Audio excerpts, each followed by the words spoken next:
अर्थ खात्याचा विरोध डावलून मुख्यमंत्री लाडकी बहीण योजनेला मंजुरी। सूत्रांची माहिती, निवडणूक संपल्यावर योजना बंद होईल। राऊतांची टीका तर सावत्र भावांपासून सावध राहा, मुख्यमंत्र्यांचा विरोधकांना टोला।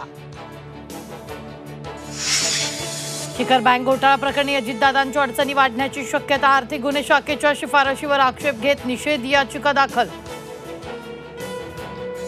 अंत्यसंस्कारासाठी लाकडांचा वापर टाळा, हिंदू धर्म परंपरा बदलण्याची गरज। राज ठाकरेंच्या वक्तव्यावरून नवा वाद।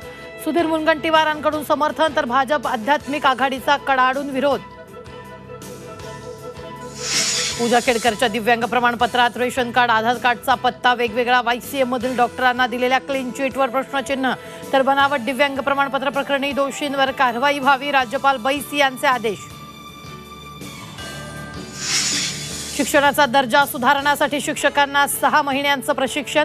दर्जा न सुधारल्यास आधी 50% पगार कपात, नंतर सेवेतून कमी करणार। शिक्षण मंत्री दीपक केसरकरांची झी 24 तास शिक्षण परिषदेत घोषणा।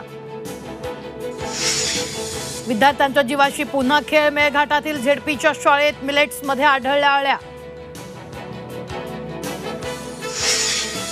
आषाढी वारीत पंढरपूर विठुरायाच्या खजिन्यात यंदा तब्बल 8,34 लाख रुपयांचं दान। गेल्या वर्षीपेक्षा यंदा 2 कोटींची वाढ, तर सुमारे 11 लाख भाविकांनी घेतलं दर्शन।